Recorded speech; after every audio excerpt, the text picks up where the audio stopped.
La thématique de ce soir, c'est de réfléchir au fondement de l'autorité parentale. Parce que ça a l'air d'aller de soi.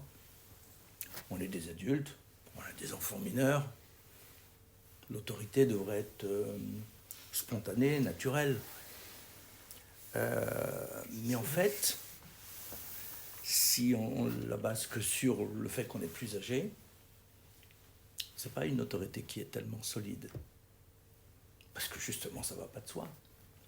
On risque d'abuser de notre position d'adulte, notre position supérieure par rapport à des enfants inférieurs, entre guillemets. Et à partir de là, on risque de glisser vers de l'autoritarisme. Et finalement, en faisant ça, on va perdre notre autorité naturelle. Et puis le statut de mineur ne dure pas. Dans la tradition juive, 12 ans, 13 ans, nos enfants sont majeurs. Ils ne sont pas encore autonomes, mais ils sont majeurs. Comment on peut se dire, nous on est adultes, mais eux aussi ils sont majeurs religieusement, ils ont la même place que nous à la synagogue. Alors à partir de ce moment-là, on perdrait notre autorité parce qu'elle est basée simplement sur le fait que nous on est majeurs et eux mineurs. Et puis, on peut baser sur notre force, mais ça va décliner. La leur va grandir, donc c'est pas non plus une bonne posture, parce qu'au bout d'un moment, si on a basé ça que sur la force, sur la prestance, sur notre présence dans le monde, mais nos enfants sont peut-être plus grands que nous, et on perdrait notre autorité simplement parce qu'on ne l'a pas basé sur quelque chose de fiable, sur quelque chose d'essentiel. Et lorsqu'on réfléchit à tout ça, alors on essaye de trouver des fondements qui vont non pas tenir compte de notre posture d'adulte, mais qui vont plutôt tenir compte de nos intentions. Pas forcément de notre comportement, parce que c'est pas si simple. Parce que personne ne peut garantir que tout au long de sa vie, de la naissance de ses enfants jusqu'à 120 ans, on va être complètement cohérent. Donc il faut faire attention. Peut-être qu'à un moment donné, notre parole ne sera pas en adéquation avec notre comportement. Donc on ne peut pas dire que notre comportement il est exemplaire. Est-ce qu'on est exemplaire 24 heures sur 24 120 ans? Non. Donc il faudrait baser notre autorité parentale sur autre chose, sur une intention. Et plus précisément sur 3 intentions qui sont essentielles dans la tradition juive et qu'on va essayer de détailler maintenant. Notre première intention, elle est liée à l'amour qu'on va avoir pour nos enfants. Mais j'y reviendrai. La deuxième, elle est liée à notre bienveillance. Et la troisième, elle est liée à notre démarche éducative, à notre système de sanction.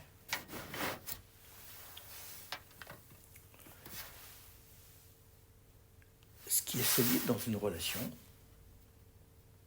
ce qui va durer, c'est en fait ce qui va se régénérer en permanence. Ce qui est solide n'est pas ce qui est figé. Si c'est figé, ça se fragilise. Regardez dans le corps humain. Notre organisme est fait entièrement de ces situations-là. Si on regarde notre estomac, il est bourré d'acide, bourré d'agents chimiques qui sont là pour nous permettre de digérer nos aliments. Mais si notre estomac, il était fait en métal, en bois, en pierre, il serait détérioré.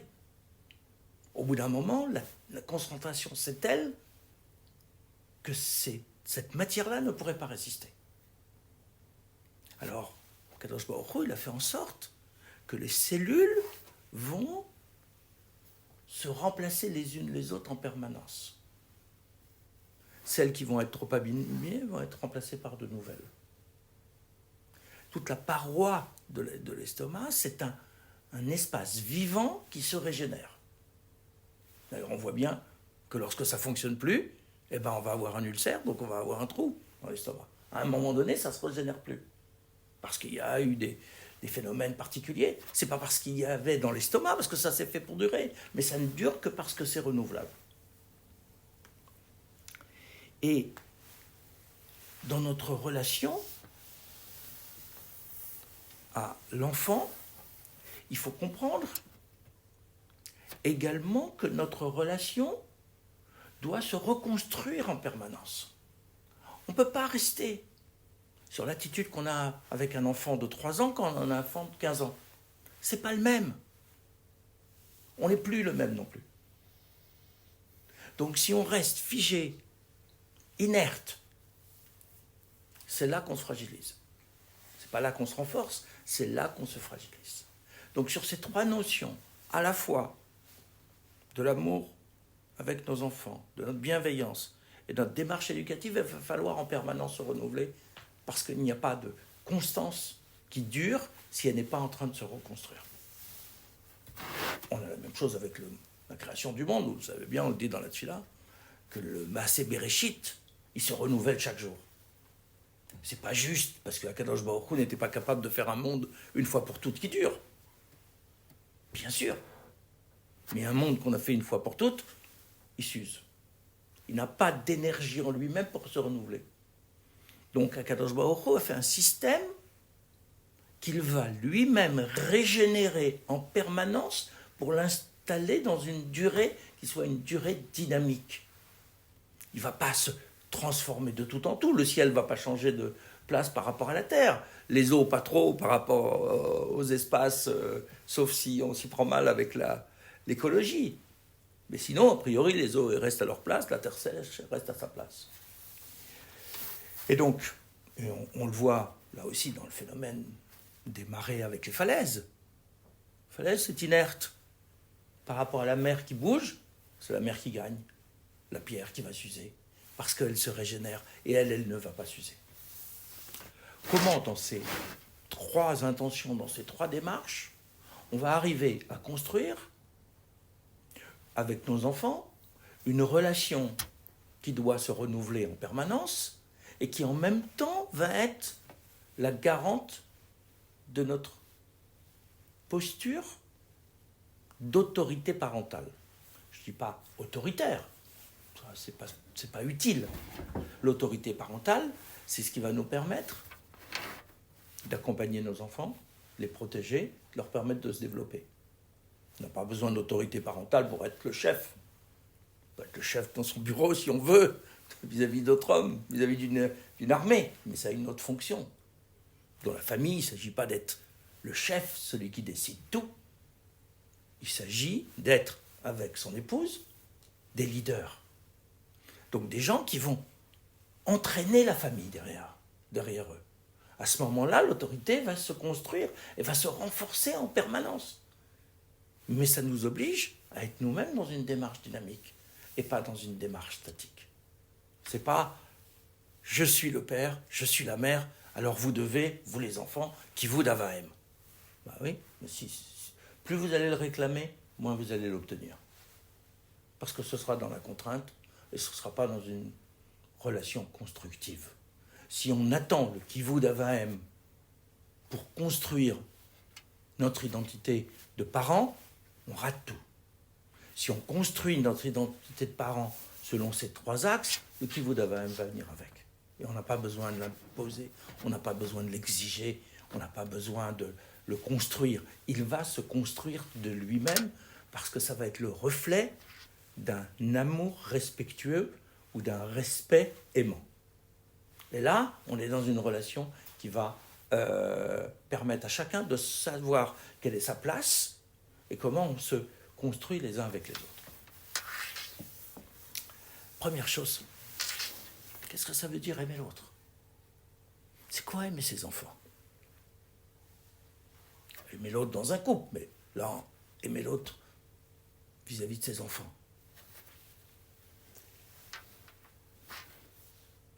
Le principe essentiel, c'est de comprendre que l'amour, là aussi, qui dure et qui est positif, c'est le chesed vis-à-vis de l'autre, c'est-à-dire la générosité vis-à-vis de l'autre. pas un amour qui recherche un bienfait pour soi-même. Si c'est un amour égoïste, c'est pas un amour. C'est moi que j'aime, c'est pas l'autre que j'aime. Alors, j'aime le voir m'aimer. Mais c'est moi que j'aime. C'est la satisfaction qui va me provoquer en me disant il m'aime. Mais c'est pas ça aimer l'autre, parce que je lui donne rien. Je n'attends de lui qu'une acclamation, qu'une reconnaissance, qu'un respect. Mais si j'attends de l'autre ça, je ne lui exprime pas d'amour, je lui exprime de la distance, je lui exprime de la rigueur, je lui exprime une exigence théorique, mais je ne lui donne rien. Toute la démarche d'Akadosh Baruch Hu, donc au moment où il crée le monde, c'est d'avoir un chesed, c'est-à-dire une générosité pour la créature qui n'a rien demandé, qui n'a pas demandé à être née, à être créée, et de lui donner juste pour le plaisir de lui donner. C'est-à-dire pour créer une relation positive entre le créateur et la créature. Nous, parents, on est comme Akadosh Baruch Hu. Nos enfants n'ont pas demandé à naître. Avant qu'on les conçoive, ils n'existaient pas. Il n'y a pas d'être qui réclame son existence, sa place dans le monde. Nous devons essayer d'avoir des enfants, là aussi non pas pour posséder un bien, non pas pour se faire plaisir, sinon c'est toujours de l'amour égoïste, mais parce qu'on a envie, dans un élan de générosité, d'affection avec son partenaire, de donner la vie à quelqu'un d'autre, de permettre à une autre existence d'exister, comme nous on a eu la chance d'avoir des parents qui nous ont permis d'exister. Du coup, cet amour, il doit être générosité. Mais attention, c'est pas facile. Parce que bien souvent, on est dans un amour égoïste. Regardez les photos, regardez autour de vous. Il y a des parents, souvent des mères, on dira autre chose pour les pères, ils aiment les bébés en bas âge. Parce qu'ils contrôlent tout. C'est mignon cette petite bouille. Mais je contrôle tout. Je crois que je lui donne de l'amour. Mais non, mais je reçois. Je reçois et ça me fait plaisir de recevoir. Mais quand il grandit, finalement je reçois moins. Alors je vais le mettre à distance. D'autres disent, non, le bébé, il me donne rien, il ne me parle pas. Donc il ne m'intéresse pas, donc je ne l'aime pas encore. Bon, je ne vais pas le montrer, ça ne se fait pas. Mais je vais l'aimer quand il va être grand, quand je vais pouvoir faire un foot avec lui. Bah oui, mais là encore, c'est de l'amour égoïste.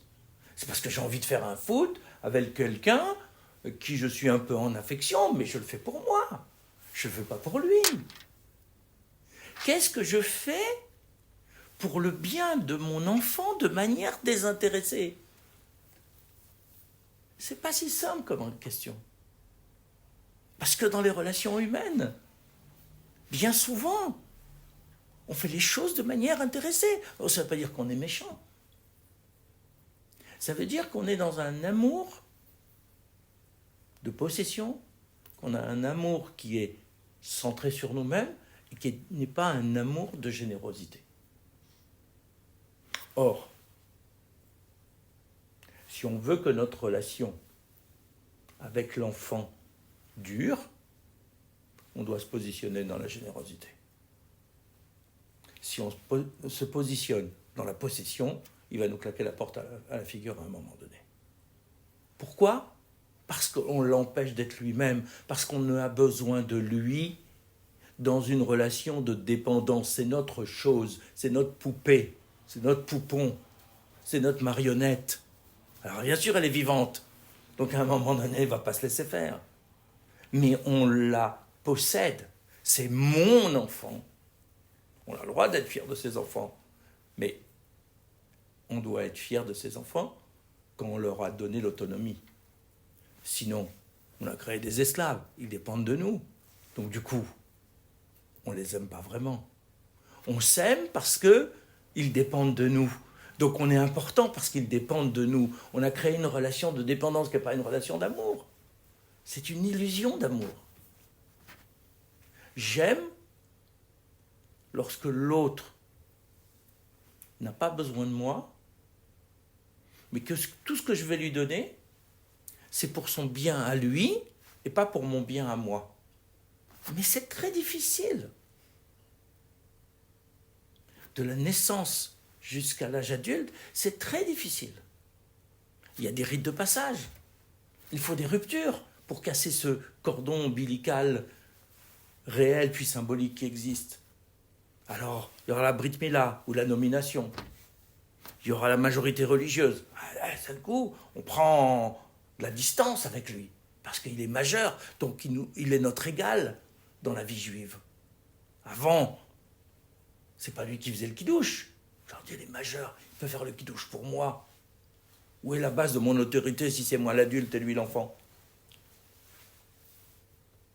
Donc, et ensuite, l'autonomie, le mariage, chaque fois ce sont des éléments de rupture qui font que ça nous permet de réétalonner notre amour vis-à-vis de lui et d'essayer de vivre cet amour comme étant un don pour l'autre, c'est-à-dire pour être là quand il a besoin et accepter qu'à certains moments il n'ait pas besoin, sans être complètement frustré ou déprimé. C'est pas simple, ça se travaille.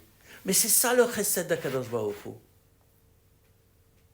Le chesed, excusez-moi de cette mauvaise comparaison, le chesed chez les maîtres, le chesed de vérité, c'est celui qu'on fait vis-à-vis de quelqu'un qui a quitté ce monde.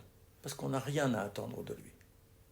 Mais, sans comparer les choses complètement, mais vis-à-vis de notre enfant, on devrait être dans une démarche de chesed sans rien attendre de lui, en retour.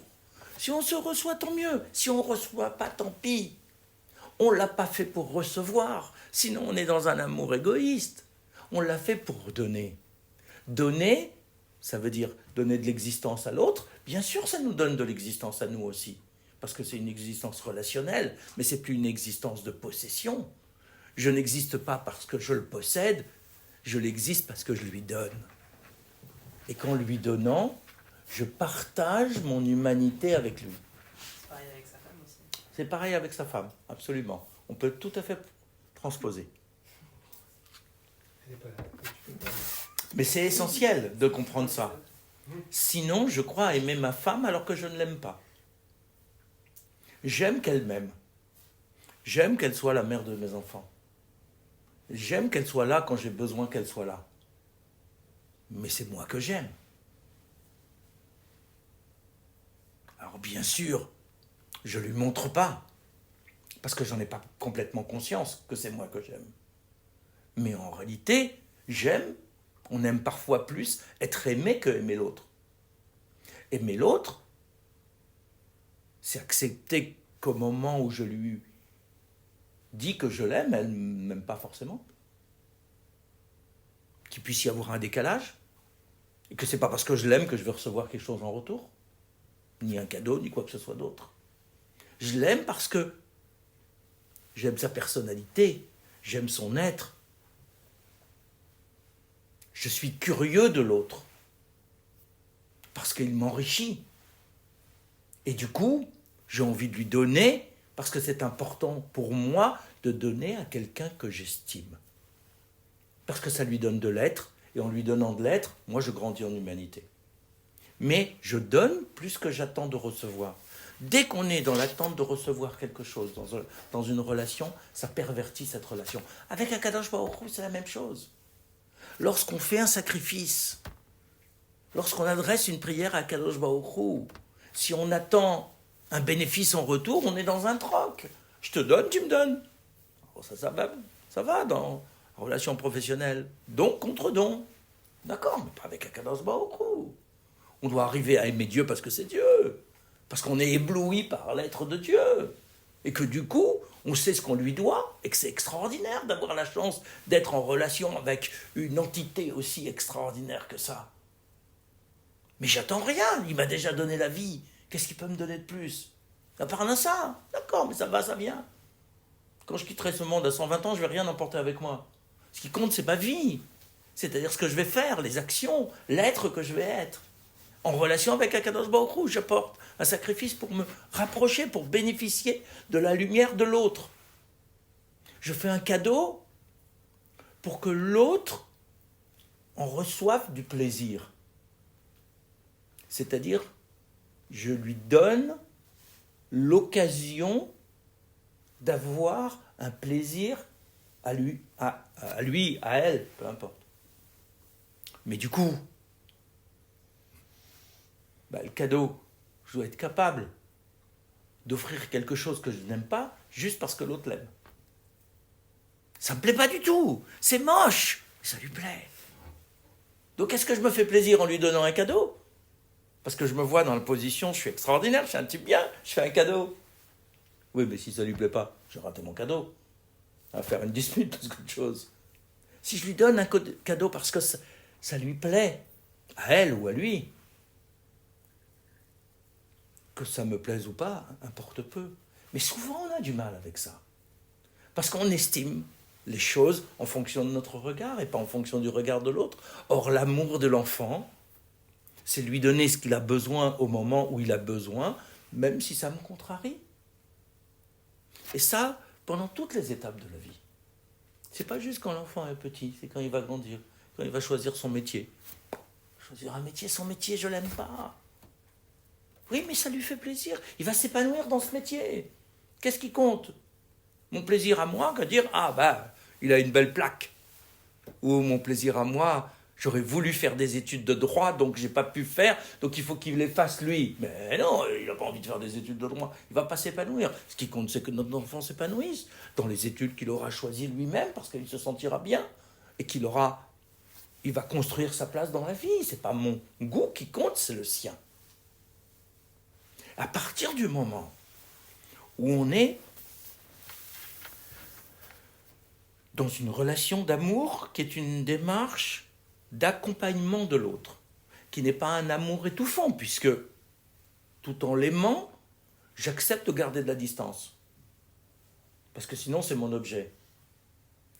Donc, on est à ce moment-là dans un amour qui va générer en retour, c'est comme ça, qu'on le veuille ou qu'on ne le veuille pas, qui va générer en retour une forme d'affection qui peut être différente, mais qui peut déboucher sur une démarche de respect. La Torah nous demande autre chose. La Torah ne nous demande pas d'aimer nos parents quand on est enfant. Dans aucun texte on nous demande d'aimer nos parents. Parce que c'est un sentiment, il doit être naturel. S'il n'est pas naturel, ça ne sert à rien de vouloir l'imposer, on n'y arrivera pas.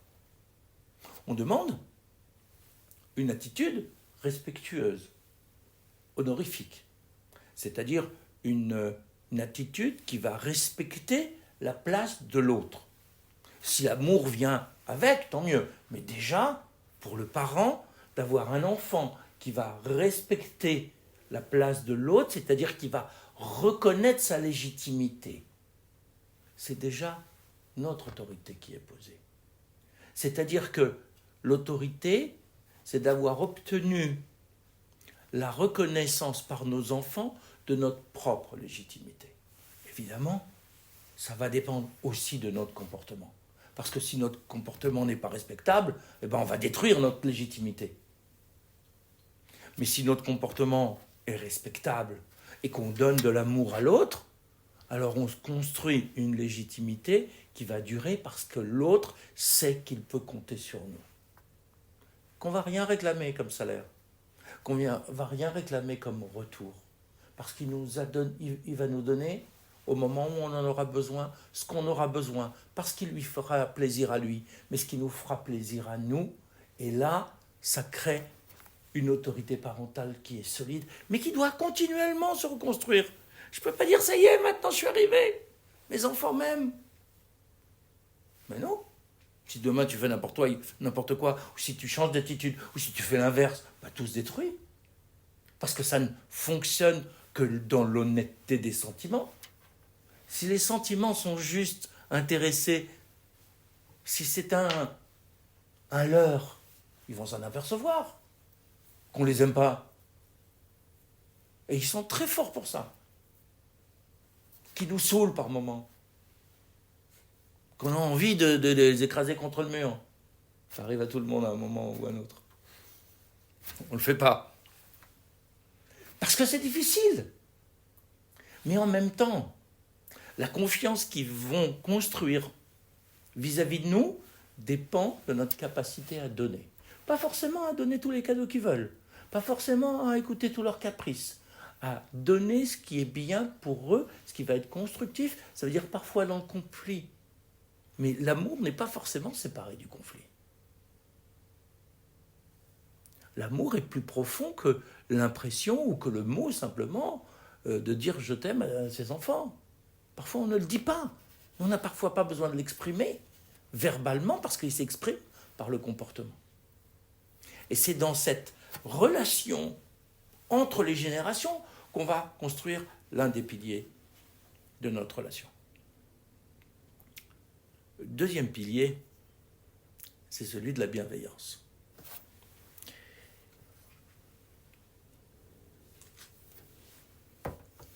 On aurait pu les confondre. Mais cette bienveillance va avec le respect. C'est-à-dire que dans la bienveillance, il faut en même temps accepter que son enfant, c'est une personne propre, en soi. Personne qui va avoir à un moment donné une indépendance vis-à-vis de nous, qui a une humanité qui est la sienne, qui a un raisonnement, qui a une psychologie qui est la sienne, qui a une sensibilité qui est la sienne. Il n'est pas un clone. Il n'est pas une partie de nous-mêmes. Il a un être global qui va avoir son fonctionnement, qui va avoir ses goûts, qui peuvent être différents des nôtres, et nous devons respecter tout. Respecter, ça ne veut pas dire valoriser tout. Respecter, ça veut dire ne pas empiéter sur son intimité. L'autre doit rester quelque part psychologiquement impénétrable pour nous. On ne doit pas à aucun moment croire qu'on connaît l'autre, y compris notre enfant. Qu'on le connaît par cœur parce qu'on l'a fait. C'est le meilleur moyen pour l'avoir déjà enfermé dans une case. Parce que lui aussi, il est en évolution. Il ne sera pas demain ce qu'il était hier. Il est en évolution. Il se transforme, il se construit, jour après jour. Si je pense savoir ce qu'est l'autre, alors je l'ai figé. Je l'ai statifié. Et là aussi, c'est la même. C'est une valeur relationnelle entre humains. Donc c'est valable aussi avec son conjoint. Si je pense que je connais ma femme ou que je connais mon mari, sur le bout des doigts, je suis en train de me tromper. Parce que je l'ai figé dans un temps qui était celui d'hier et pas celui d'aujourd'hui et encore moins celui de demain. Je peux connaître ses goûts, je peux imaginer quels vont être ses choix dans certaines situations, parce qu'en vivant ensemble comme avec nos enfants, on peut anticiper un certain nombre de choix, mais je dois me laisser la possibilité d'être surpris. C'est-à-dire de ne pas penser avant eux, de ne pas parler avant eux, de leur laisser une possibilité d'expression autonome, de manière à ce qu'ils puissent me surprendre et que je comprenne qu'ils sont différents de moi. Le respect, c'est le respect de l'intimité du corps, c'est le respect de l'intimité psychologique, c'est le respect du journal intime de nos enfants. C'est pas notre affaire. C'est un viol psychologique. Mais son jardin intérieur, il lui appartient en propre. Il n'est pas sûr qu'il le connaisse entièrement d'ailleurs. Mais c'est son être profond. S'il veut me l'exprimer, il est libre. Je peux être à l'écoute. Je peux l'entendre. Mais je dois être dans le respect de sa particularité, de sa singularité. Sinon, je le fige, j'en fais un objet que je crois connaître de bout en bout. Toute notre relation à Dieu est du même ordre, parce qu'on apprend des relations avec les humains, ce qui doit être dans notre relation avec Akadosh Baruch Hu. Si je crois savoir qui est Dieu, c'est que je suis déjà dans l'idolâtrie. Je suis dans un être figé, que je peux voir, la représentation, elle est figée, elle est en 3 dimensions, je peux voir le devant, l'arrière, le dessous, le dessus. Donc c'est un objet d'observation, c'est moi le maître. Mais lorsque l'autre m'échappe, parce que je comprends que derrière cette façade, cette extériorité, il y a un être qui est en train de se construire et qui va être capable tout au long de sa vie de me surprendre. Alors je ne le possède pas, je lui laisse une existence propre, je lui laisse une humanité et je suis dans une démarche relationnelle d'écoute, de dialogue. Dialoguer, c'est être capable de se taire quand l'autre parle. Non pas pour préparer la réponse toute faite qu'on va faire au début de sa phrase alors qu'on n'a pas écouté la fin. C'est d'être capable de l'écouter comme si on l'écoutait pour la première fois parce qu'il nous dit quelque chose de complètement nouveau. Et que j'essaye de faire silence dans ma tête, dans mon cerveau, dans ma psychologie, pour entendre ce qu'il a à me dire. Parce que ce qu'il a à me dire est singulier. Parce qu'il est singulier, sauf si je l'ai réduit à quelque chose que je crois qu'il est, mais qu'il n'est pas. Je crois qu'il est orgueilleux, mais non. Il donne l'impression. Je crois qu'il aime le foot, mais en réalité, non. Il y va juste pour me faire plaisir. Mais il n'a jamais aimé le foot. Mais il n'a jamais osé me le dire. On n'est pas dans le dialogue entre enfants et parents. Et combien de fois ce genre de choses arrive? Et après, on finit sur un divan d'un psychanalyste pour lui dire, ben voilà, toute ma vie, j'ai détesté mon père parce qu'il m'emmenait au foot alors que je n'aimais pas le foot, mais je n'arrivais pas à lui dire que je n'aimais pas le foot. Ça lui faisait tellement plaisir de m'emmener au foot. Donc je lui faisais croire que je l'aimais. Je voulais pas le décevoir. Mais en fait, j'ai jamais été moi-même. C'est quoi cette relation? C'est pas de la bienveillance. On a projeté ce qui nous faisait plaisir sur l'autre. Mais on n'a jamais été à son écoute. Cet enfant n'a jamais été écouté. Alors on peut avoir des envies pour lui. Parce qu'on se dit, ça serait bien qu'il fasse un peu de foot, parce qu'il a besoin de courir, il a besoin de se dépenser. Mais laissez-lui s'exprimer, laissez-le s'exprimer, laissez-lui dire, lui, ce qu'il veut. Combien de jeunes filles sont allées faire de la danse classique alors qu'elles détestaient, juste pour faire plaisir à leur mère? Sans projection aucune, sans exemple quelconque. Mais combien? Et ça, c'est pas de la bienveillance. Ça a l'allure de bienveillance. Parce qu'on se dit, c'est bien pour lui, il va se dépenser, il va s'affiner, il a besoin de grandir, alors on va l'envoyer faire du basket.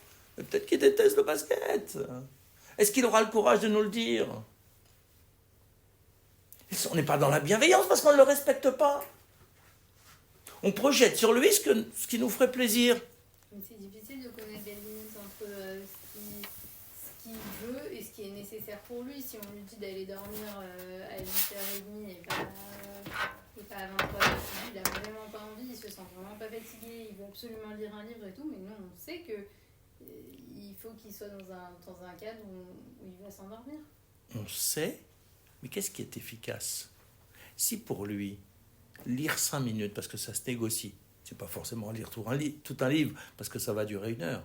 Mais si pour lui, lire 5 minutes, ça lui permet de se mettre dans une posture positive pour s'endormir, quoi ça nous coûte? Non, c'est sûr. Donc là, il faut trouver le bon équilibre. C'est bien pour lui de se coucher pas trop tard, mais quel rituel on va mettre pour qu'il se sente en sécurité et qu'il n'ait pas l'impression de louper quelque chose d'extraordinaire dans sa vie en allant dormir? Donc, si pour lui, le rituel qui va lui convenir, c'est de lire 5 minutes, ou qu'on lui lise 5 minutes, parce qu'il a besoin de ce sentiment de proximité avec son parent au moment où on lui lit une histoire, il se sent bien, c'est apaisant. Pourquoi pas? Mettons la forme en écoutant son besoin. Bien sûr, il y a des choses qui sont positives pour lui, mais comment on les met en place? Est-ce qu'on a écouté l'enfant? Bien sûr, il a peut-être envie de faire la fiesta toute la soirée, mais ça, c'est notre rôle de parents, de cadrer, d'essayer de lui faire comprendre que quand il se couche tard, le lendemain matin, il n'est pas bien, il est à l'école, il va passer une mauvaise journée, etc. Donc on va essayer d'amener des arguments, mais en même temps, il faut aussi écouter son besoin. Un enfant qui pleure, il a besoin d'attention, il a besoin d'affection. C'est pas en le disputant parce qu'il va pleurer qu'on va le calmer. Donc il faut qu'on soit à l'écoute de son besoin, de manière à y répondre et qu'on puisse ensuite reprendre la main en l'amenant dans la direction dans laquelle on a envie d'aller. Mais en l'entendant. Ce n'est pas en le forçant, parce qu'on n'est pas en train de le dresser, qu'on va réussir. On va l'éduquer en partageant des choses avec lui. S'il a besoin d'une pomme avant de se coucher, ça ne coûte rien, c'était l'histoire de ce soir. Mais peu importe. À la limite, c'était un moment d'intimité avec l'enfant. On a répondu à une attente. On n'avait peut-être pas exactement ce qu'il fallait, mais on a répondu à quelque chose. Et du coup, ça a été important pour lui dans la relation parce qu'on a respecté sa personne. Il n'est pas dans la contrainte, on a respecté sa personne et c'est ça qui compte. C'est nous qui fixons le cadre parce qu'on a un recul d'adulte et on connaît les conséquences des situations, mais ensuite, on va tenir compte de son besoin en l'écoutant. Évidemment, on écoute différemment parce que les besoins ne s'expriment pas de la même façon. Un enfant de 15 ans et un enfant de 2 ans ou de 3 ans qui parfois est juste en train de pleurer parce qu'il est fatigué. Mais vérifions qu'il n'a pas mal quelque part et que ce n'est pas juste un besoin d'affection qui va être calmé par un câlin.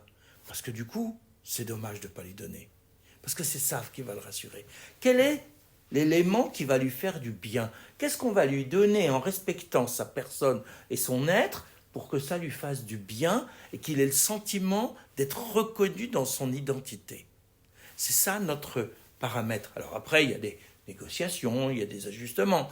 Évidemment, s'il a envie de lire un livre qui va durer 1 heure, c'est peut-être un peu difficile. Peut-être qu'il va s'endormir avant la fin du livre. Peut-être qu'on a nous aussi une contrainte.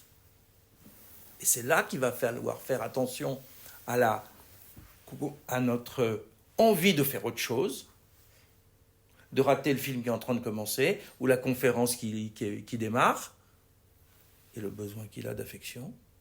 Mais si on s'y prend mal, on va rater plus de ce qu'on voulait faire, parce qu'on n'est plus à son écoute, et il le ressent, et moins on va être à son écoute, plus il va se cabrer, plus ça va durer, plus ça va être compliqué. Donc essayons de mettre de la bienveillance, parce que cette bienveillance et ce respect va nous amener du respect en retour. Ne croyons pas qu'en faisant ça, on fait des enfants capricieux. Les enfants capricieux, ce sont ceux qui n'obtiennent pas ce qu'ils veulent quand ils le demandent. Et du coup, ils ont compris que plus ils vont mettre la pression, plus ils vont obtenir. Mais quand un enfant qui pleure, un bébé ou un enfant plus grand, sait qu'à un moment donné, rapidement, ça ne sert à rien de traîner, son parent va lui donner de l'affection pour le rassurer, pour le calmer, pour l'amener à une situation de confort, il ne va pas en abuser, il n'a pas besoin. Parce qu'il sait que c'est disponible. C'est quand il pense que c'est pas disponible qu'il va rentrer dans une démarche de caprice et qu'il va dire « je veux ci, je veux ça ». Après, c'est à nous aussi de temporiser. Oui, tu veux ça, mais il faut peut-être à un moment donné, si c'est un cadeau, si c'est un jouet, il faut peut-être le mériter, il faut peut-être attendre une date symbolique, il faut peut-être attendre un autre moment. Ne cherchons pas à dire non d'emblée, mais voyons comment le oui qu'on va lui donner va être constructeur pour lui, dans son bien-être, et va être constructeur de notre relation. Pourquoi interdire ce qu'on peut donner, ce qu'on peut autoriser? Ça ne sert à rien. C'est un acte d'autorité qui finalement est malveillant parce qu'il ne cherche pas son bien. Il cherche notre bien. Là aussi, qu'est-ce qu'on cherche? On ne peut pas, en ayant des enfants, être comme un adulte célibataire qui n'a pas de contraintes. On a pris un engagement, on a pris une responsabilité, il faut l'assumer. Donc il y a des choses qu'on peut moins faire, il y a des choses qu'on va faire autrement, il y a des choses qu'on va... Mais en même temps, on a en retour une satisfaction, une occasion de donner, plutôt que d'être dans le plaisir égoïste devant son film ou devant son livre, ou devant son étude, ou devant tout ce que vous voulez, ou son plat de cuisine qu'on est en train de préparer. Essayons de comprendre comment mon autorité va s'installer grâce à ma bienveillance et au respect que j'ai de lui. Parce que si je le respecte, j'aurai du respect en retour. Si je respecte son intimité, que je ne rentre pas dans sa chambre, surtout d'un ado, sans avoir frappé à la porte avant, il ne rentrera pas dans la mienne sans avoir frappé. C'est de la réciprocité. Par contre, si je ne respecte jamais, je frappe jamais à sa porte. Comme s'il était quantité négligeable, il a un modèle, il va reproduire le modèle avec moi. Il ne frappera pas à ma porte, il ne me considérera pas, il n'écoutera pas mes besoins lorsqu'ils s'exprimeront, parce qu'on en a aussi. Et lui aussi peut répondre à nos besoins à certains moments. Mais il faut instaurer une relation de réciprocité qui soit basée sur de la bienveillance et pas sur de l'autoritarisme. C'est pas en imposant son autorité qu'on l'installe, c'est comme ça qu'on la fragilise.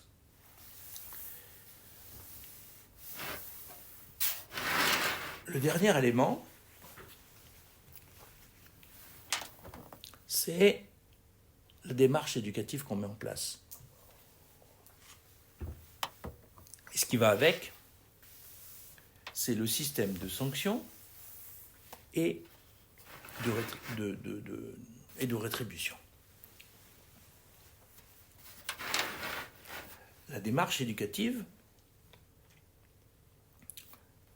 doit être une démarche qui amène en permanence quelque chose de constructeur pour l'enfant. Je le disais tout à l'heure, on n'est pas dans du dressage, on est dans de l'éducation. Donc, on n'apprend pas à l'enfant à faire des gestes par crainte ou par satisfaction, parce qu'il aura un bonbon à chaque fois qu'il va faire quelque chose, ça n'éduque pas. Ça ne veut pas dire qu'il ne va pas en donner de temps en temps, mais ce n'est pas ça qui éduque. On va éduquer en renforçant les comportements positifs et souhaitables et en diminuant l'importance des comportements déviants. Si au moment où un enfant fait une bêtise, vous lui accordez une attention extraordinaire, alors que 5 minutes avant, il était en train de jouer dans son coin, et vous l'ignorez complètement, il a compris le système. Quand il a besoin d'être reconnu, il va faire une bêtise. C'est une manière d'attirer votre attention. Bien sûr, il y aura peut-être des conséquences. Peut-être il va se faire disputer. Mais au moins, il aura attiré votre attention. Tout, plus que l'indifférence. Les enfants battus, ils ne s'échappent pas des maisons et des familles. Parce que c'est un mode perverti de relation, mais c'est un mode d'existence. Ils existent pour le père ou pour la mère qui battent l'enfant. Et parfois, c'est préférable à l'ignorance complète de l'autre, à l'indifférence de l'enfant. Alors, je ne dis pas qu'il faut le battre, shalom, mais je dis qu'il faut bien comprendre que notre réaction par rapport à ce qu'il fait peut renforcer le mauvais comportement parce qu'on s'y prend mal et parce qu'on n'a pas survalorisé le bon comportement. Ça ne veut pas dire qu'il ne faut pas sanctionner, mais n'en faisons pas un drame national. Ramenons l'événement à sa dimension d'enfant. Quelle était son intention? Est-ce que c'est un accident? Est-ce que c'est volontaire? Est-ce qu'il a cassé cet objet uniquement pour attirer notre attention? Ou parce qu'il a été maladroit et qu'il n'a pas fait attention, qu'il a pensé à autre chose? C'est pas la même chose. Et quelle va être notre démarche de réparation? Le principe de ce qu'on appelle la loi du talion. Aïn tachat aïn. Œil pour œil, on traduit en français.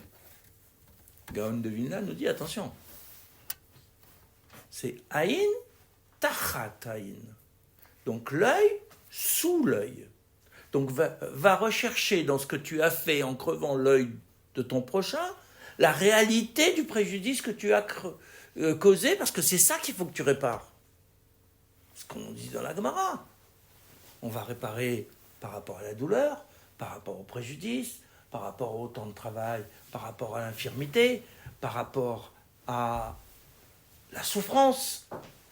Donc il y a tout un ensemble de paramètres qu'on va devoir réparer pour mesurer la gravité de ce que l'on a fait et de l'impact de ce qu'on a fait. On n'est pas en train de se venger et on ne va pas frapper un enfant parce qu'il a frappé son frère. On va essayer de faire comprendre quel a été l'impact et la conséquence d'avoir frappé son frère. Donc, on va construire une relation avec une sanction qui devra être éducative, c'est-à-dire qu'on va amener l'enfant à comprendre les conséquences de ses actes. Pour arriver à quoi? À une autorégulation. Mais attention, à quel âge on fait ça? Avant 5 ans, un enfant n'est pas en mesure de s'autodiscipliner. Donc on va le protéger du danger, mais on ne va pas attendre de lui de l'autonomie. Parce qu'avant 5 ans, son cerveau n'est pas suffisamment construit pour être en mesure de s'autoréguler lui-même. Donc on ne va pas demander à un enfant de moins de 5 ans la même chose qu'à un enfant de 15 ans, qui est déjà majeur, qui est déjà capable de s'autoréguler, qui est capable de comprendre pleinement les conséquences de ses actes. Notre sanction, elle doit être éducative. Sinon, c'est juste un accès d'autorité.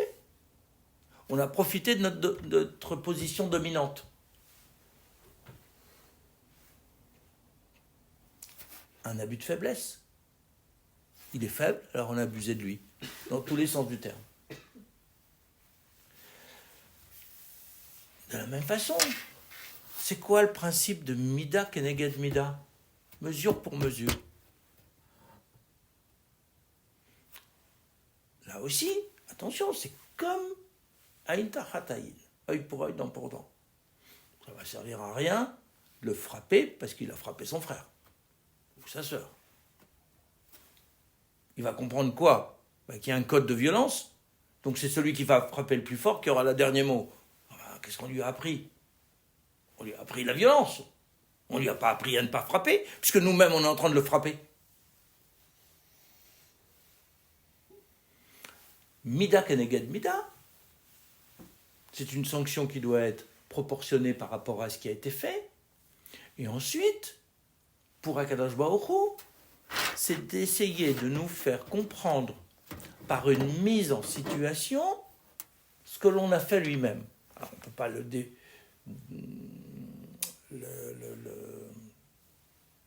l'appliquer complètement dans la relation éducative, mais essayons de comprendre. L'exemple clé, c'est celui de l'idolâtrie. L'homme se détourne d'Akadosh Baruch Hu. Symboliquement, il lui tourne le dos. Il va voir d'autres divinités. Que fait Akadosh Baruch Hu? Il nous tourne le dos. C'est-à-dire, il enlève sa protection. Pour qu'on comprenne qu'on avait une protection, qu'on avait oubliée, dont on n'avait pas confiance, et qu'on allait chercher quelque chose qu'on avait déjà chez soi. Donc on va expérimenter ce qu'on a fait à Dieu. Et du coup, c'est un appel au repentir. Ce n'est pas une sanction. Dieu n'est pas en train de se venger. Ça sert à rien. Il a tout pouvoir. Il n'a pas besoin d'essayer de se venger. Il a une puissance tellement importante que ça n'a aucun rapport avec nous. Mais avec l'enfant, c'est la même chose. Bien sûr, notre puissance est démesurée par rapport à lui. Alors on va se venger. Mais on n'éduque pas en se vengeant. Donc il faut qu'on arrive à faire comprendre à l'enfant, par des mots, rarement par des mises en situation, mais plutôt par des mots, ou des histoires qui racontent des mises en situation, l'impact de ce qu'il a. Mais parce qu'on est dans une démarche pédagogique qui est d'amener l'enfant à comprendre des situations pour arriver à s'autoréguler, c'est-à-dire à faire en sorte qu'il ne rentre pas dans un comportement qui soit déviant. Notre démarche, parce qu'elle va être comprise comme n'étant justement pas un abus de pouvoir ni une démarche de violence et de vengeance, elle va être source d'un respect du parent. Parce que l'enfant comprend que, en fait, même lorsqu'il y a sanction, pas forcément sur le moment, mais avec du recul, que même lorsqu'il y a sanction, en fait, l'intention du parent, elle était positive. Et il ne m'a pas sanctionné pour me priver ou parce que j'ai fait une bêtise, mais sa sanction était là pour me protéger ou pour m'apprendre quelque chose. Donc il faut qu'on fasse attention à notre langage, il faut qu'on fasse attention à notre attitude. Est-ce que notre attitude et notre langage vont dire autre chose que notre intention ? Mais notre intention en punissant nos enfants, c'est pas de leur faire du mal. Sinon on a raté la première étape, c'est qu'on les aime pas. Et si on les aime, on veut leur bien.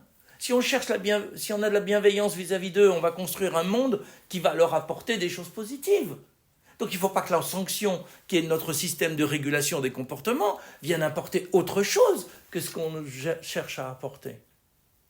Il faut que les trois piliers soient cohérents les uns avec les autres pour créer une relation qui va être une relation de respect, de reconnaissance de l'autorité, parce qu'on va comprendre que notre parent, il ne voit pas l'instant présent, il ne gère pas l'instant présent, mais il voit le futur, il anticipe, il voit autre chose que la simple minute qu'on est en train de vivre.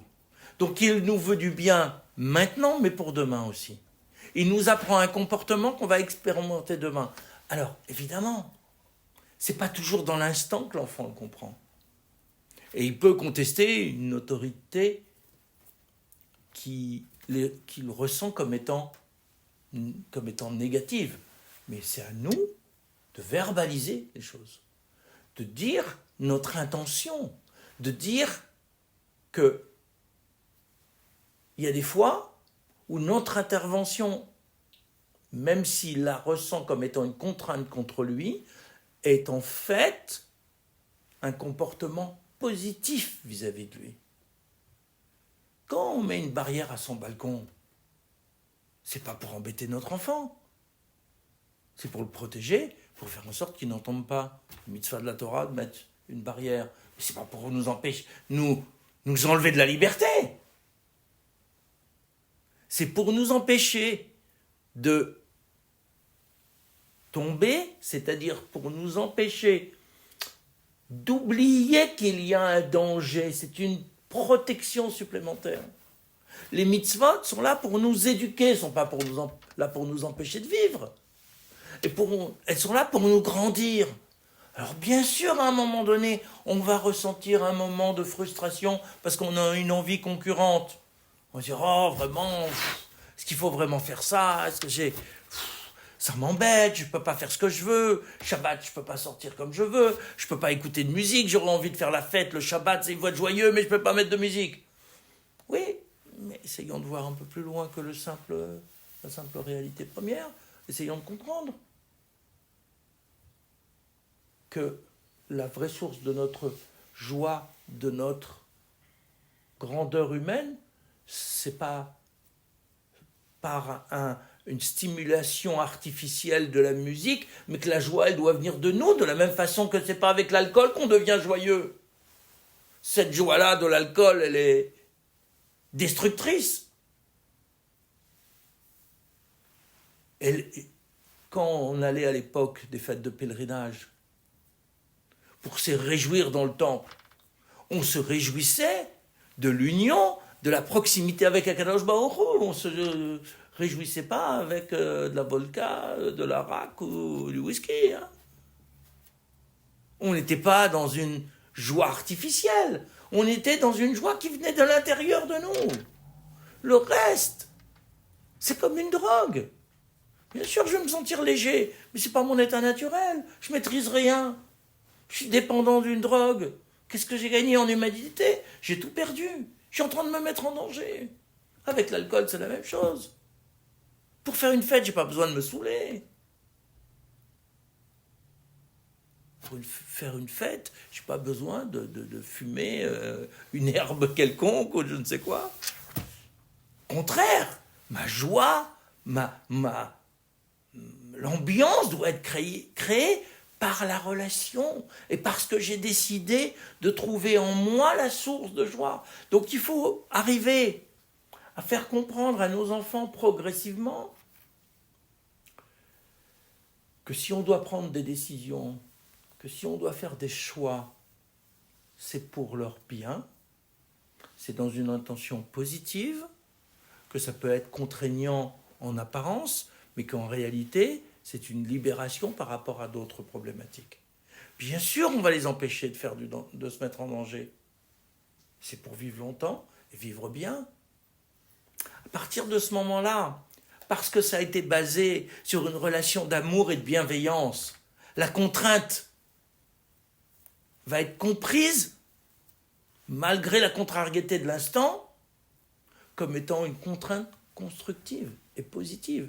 Mais si vous montrez que l'amour que vous avez vis-à-vis de vos enfants, c'est un amour égoïste, alors la contrainte que vous allez leur imposer à un moment ils vont dire, là encore, c'est pour se faire plaisir à lui. C'est pas pour nous. Il nous empêche. Et qu'est-ce qu'il fait, lui? Il nous empêche parce que ça l'embête. Mais c'est pas pour notre bien. Donc tout se tient. Si je suis dans une relation aimante, c'est-à-dire une relation qui donne plus qu'elle n'attend de recevoir quelque chose, si je suis dans une relation qui montre que je cherche le bien de l'autre et pas le mien, mais que je respecte son identité, sa singularité, sa personnalité, alors la règle éducative qui va être aussi faite de contraintes, elle est perçue comme étant quelque chose qui, au bout du compte, même si je ne l'accepte pas dans l'instant, que je vais reconnaître à un moment donné comme étant constructive et positive. À ce moment-là, j'instaure une relation parentale qui se construit en permanence. Elle n'a jamais fini de se construire parce que c'est celle-là qui dure, qui va permettre aux parents d'avoir une autorité, non pas pour être le chef de famille, mais une autorité qui va être une autorité protectrice, qui va créer un cadre dans lequel les enfants vont pouvoir se développer, s'épanouir et grandir parce qu'ils vont se sentir considérés, qu'ils vont se sentir accompagnés, jamais seuls, mais toujours avec une famille qui va être encadrante. À ce moment-là, cette autorité-là, elle dure jusqu'à 120 ans, on espère, en bonne santé pour tout le monde, pour les parents comme pour les enfants.